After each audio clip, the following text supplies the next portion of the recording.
Hello people, I'm going to do a tutorial about how to make a slot machine with as many jackpots as you like. This one is set up to accept iron right now, so, oh hey, what do you know, iron jackpot.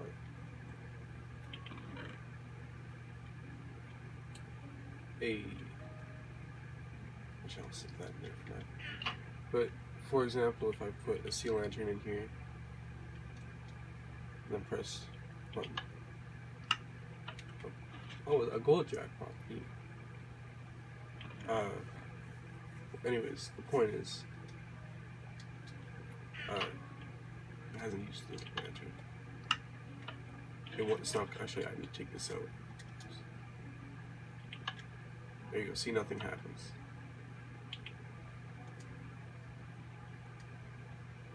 Alright, so now I'm going to show you how to set up the different types of jackpots. Alright, so basically just that, and that. But let's start by how to make the actual slot machine itself. So basically, you want to start off with something like this, then do this, so that you have kind of like 3 spaces, and then you want to wrap around those 3 spaces. So, sorry, I'm kind of looking through my phone.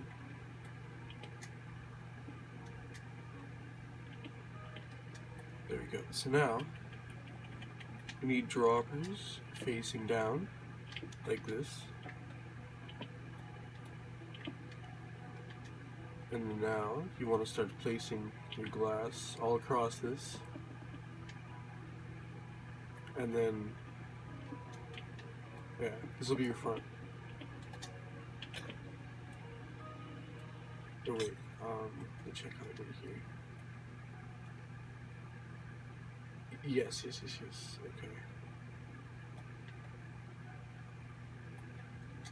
Yeah, this is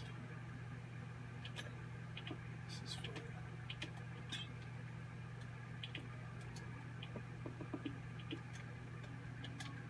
Perfect, there we go.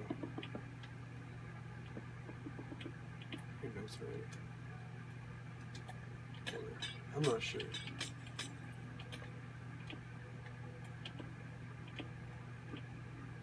I think this is it. Wait, this. There we go. Yeah, that's it. Alright. Sorry about that. And then, just because I think it looks nice, sea lanterns, and bam. We basically got that set up now. So now we need to set up the thing that drops it. Easiest way to do that is just... Actually, I wonder. Oh wait, no, it needs to be one more out, sorry. Like that, so it should be 1 block space in between. Oh, whoa, I don't know if you saw that there, but that was weird. There we go. So now we want to create the button price setup. So to do that, just kind of this dropper, and then have that dropper go into a hopper that's facing the wall. Then have another hopper underneath it that's facing down.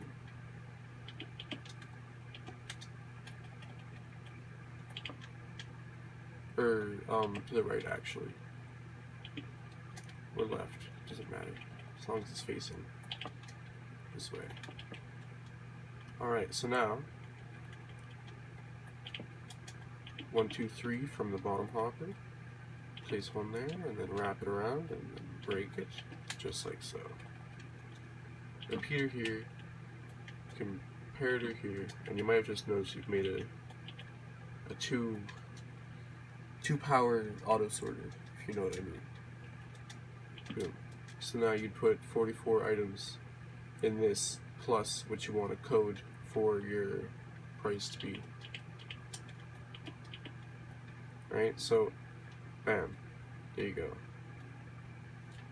So now we need to make it so that we can detect an impulse from here. So we need a chest and an observer for that. Very simple. So chest go in here so that the second hopper is feeding into it. Observe that chest. Block on observer. Block right here. And then, god damn it, sorry, my controller's whack. All the way across here. I have to drop this here, I crouch to place it. Alright. So now, whenever an item's put in here, it should click. So we should hear clicks whenever we do something. How do I test this here? Wait, let me just set this up real quick. So the way I have it dispensing items, iron is the best way to go. Flower pots for now. You basically, we want to put an item that you don't think people would try to put in here. And if you want extra security, just name it. That always helps. Alright, so now this will accept iron bars. And only iron bars. Well, and flower pots. Don't put flower pots in here. I need to grab a stack. I keep forgetting.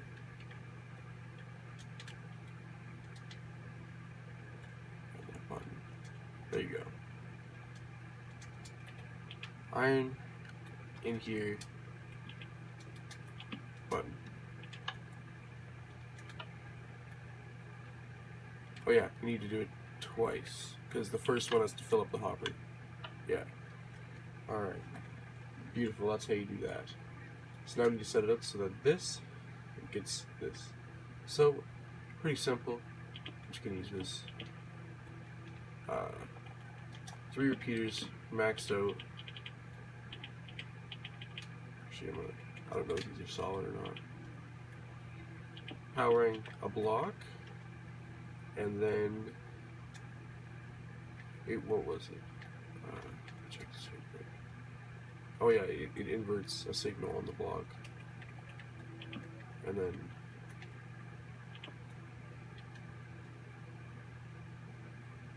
yes.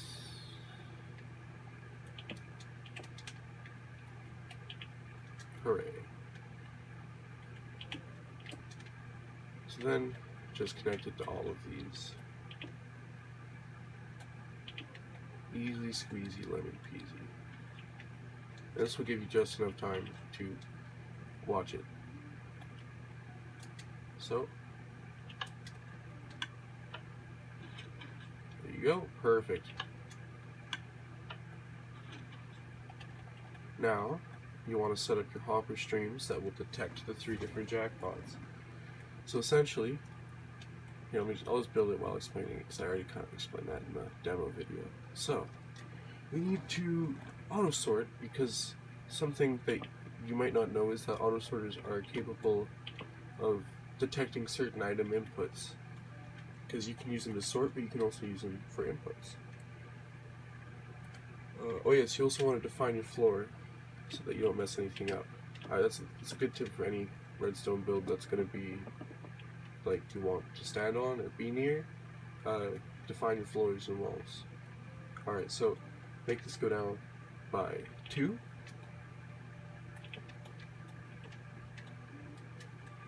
I hate the shift placing. There's going to be a lot of that for this. Alright, so now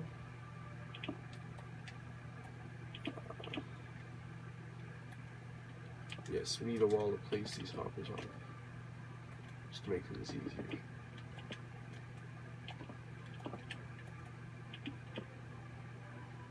Okay, so hopper facing into these, and then or actually yes, this will work. So then one more row underneath,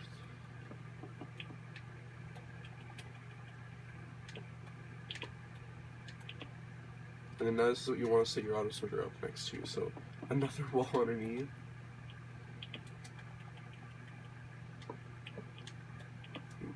Alright. Need to get better at my switching. And then I actually just want to set up the same auto sorter design as before. So 3 out.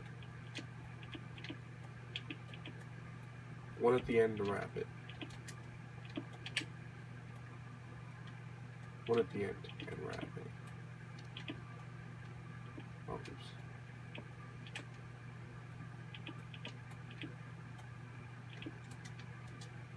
Alright, I'm only going to do the 3 for this one because it's going to take a lot longer, but for the rest of them I'll just show the rest of them from that because that's really all you need to know is how to do one. So, comparator coming out of this, just the same as before, just like this. Alright, so now we need to set it up so each of these bottom ones are connected to a chest, because we can take an output from chests when an item enters or leaves it. So, very simple.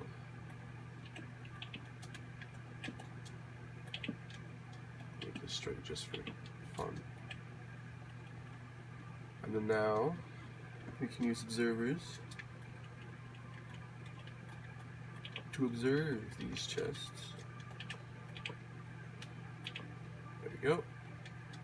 And then now we can connect. Oops. So now what we have is, I'll kind of explain it a little better. I'll just explain it in one module so you get it. So, item gets dropped from a dropper, then it gets dropped into this hopper, carried it down, and so it'll have a choice here. I figured out the reason why it'll always go into the sorter if it can is, so this pumps it into here, and it needs a tick to reset before it can pump it again, because it needs a tick to enter and a tick to leave. But since it just entered this hopper it hasn't done anything yet, so it can immediately take it. So since this one, when coded like the thing up here with 44 spread out, and then put the item you want to receive in there, yeah. But yeah, so if it can't go in here, it'll go here, but if it can go in here, it will always go in here, and then we can take the pulse from these for our AND gates. So you might be wondering, do we have to do anything weird for the AND gates? Well, no, it actually works pretty simple. All the items seem to move very consistently at the same time through them, and so the only thing that I can recommend is putting these on 4 ticks into the AND gate, just in case there's like some weird, like a few ticks delay, but 4 ticks right there is more than enough to correct itself every time. But yes, and so then of course you would have you know, this hopper string would keep going from here. It's kind of hard to do a hopper string backwards. You know, you'd make it go out just far enough to, let me see, how far do you have to go out? I'll check. 1, 2, 3, 4, or 1, 2, 3, 4, 5, 6. 6. Go by 6 blocks. 1, 2, 3, 4, 5, 6. Hey, wow, that's cool. And then this hopper stream would just continue.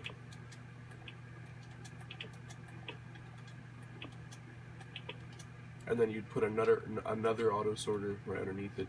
Boom. This one I staggered it by 1, but then I realized I didn't need to do that because, yeah. This one you can just have straight. And then for the last one, let me explain why you don't need an auto sorter. Because theoretically, the only items that can possibly be inputted are items in this dropper, so you can account for everything, and there's no player variability with people being goofy. So, we know that diamonds are going to get filtered out at this state no matter what. And we know that gold is going to be filtered out in this state no matter what. So that means the only thing left, predictably, is iron. As a precaution to make sure that you never get a false jackpot, you can fill these end chests all the way to the brim with, or not to the brim, but with 1 iron in each slot. Therefore, only iron can go in there. And then every so often check these for backlogs, just in case an item squeezes through. I've never seen that happen, I've never had that happen, but yeah. So let me show you the best way to connect one of these modules to an AND gate, really quick. So the best way I found signal from here, right, and then like this.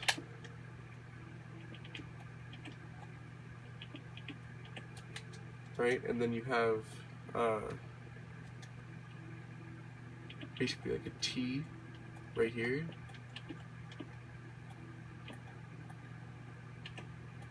And then it's just like this.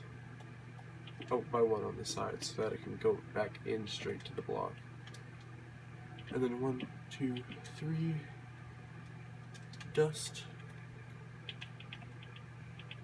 Oh yeah, and don't forget these repeaters on 4 ticks to ensure that you get you don't screw your customer. There you go.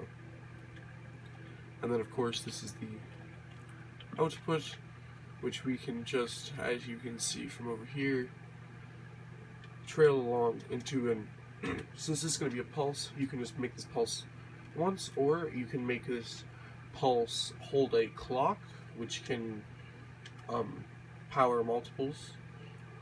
So for example, to do that you just have to use a pulse extender. Just a simple pulse extender attached to a clock. Use an adjustable pulse extender if you want to adjust the output whenever you want.